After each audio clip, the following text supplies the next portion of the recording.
Somo la kitabu cha nabii Isaya.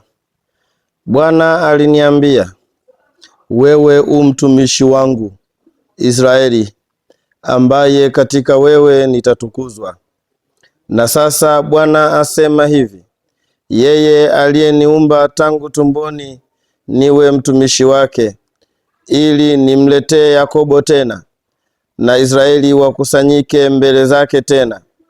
Maana mimi nimepata heshima mbele ya macho ya Bwana, na Mungu wangu amekuwa nguvu zangu. Naam, asema hivi, ni neno dogo sana wewe kuwa mtumishi wangu, ili kuzinua kabila za Yakobo na kuwarejeza watu wa Israeli waliohifadhiwa.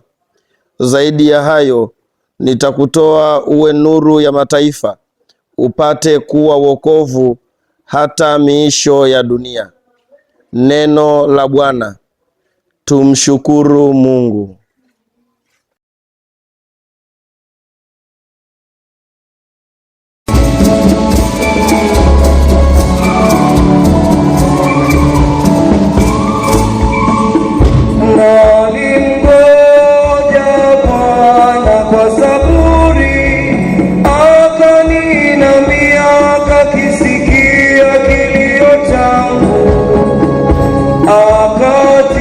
Wimbo mpya kinywani mwangu, ndiyo sifa zake Mungu.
Somo la waraka wa kwanza wa Mtume Paulo kwa Wakorinto.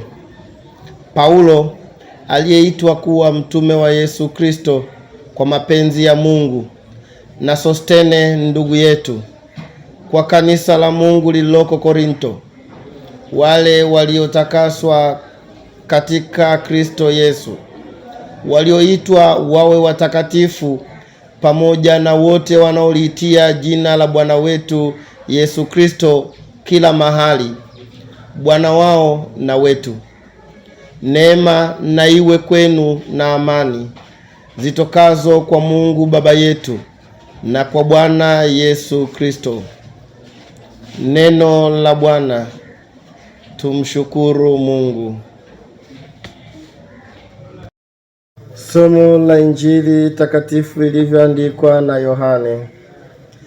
Siku ya pili, Yohane Mbatizaji amwona Yesu anakuja kwake, akasema,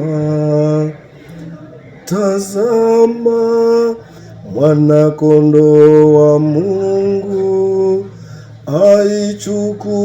aichukuaye dhambi ya ulimwengu. Huyu ndiye niliyenena habari zake, ya kwamba yuaja mtu nyuma yangu, ambaye amekuwa mbele yangu, kwa maana alikuwa kabla yangu. Wala mimi sikumjua, lakini kusudi adhihirishwe kwa Israeli, ndiyo maana mimi nalikuja nikabatiza kwa maji. Tena Yohane akashuhudia akisema, nimemwona Roho akishuka kama hua kutoka mbinguni, naye akakaa juu yake.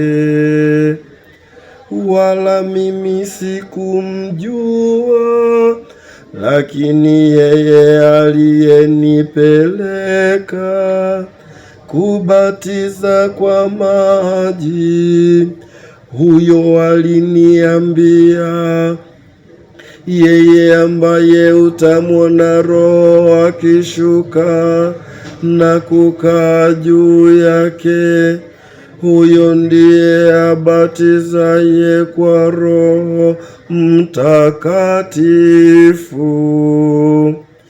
Nami nimeona tena nimeshuhudia ya kuwa huyu ni mwana wa Mungu.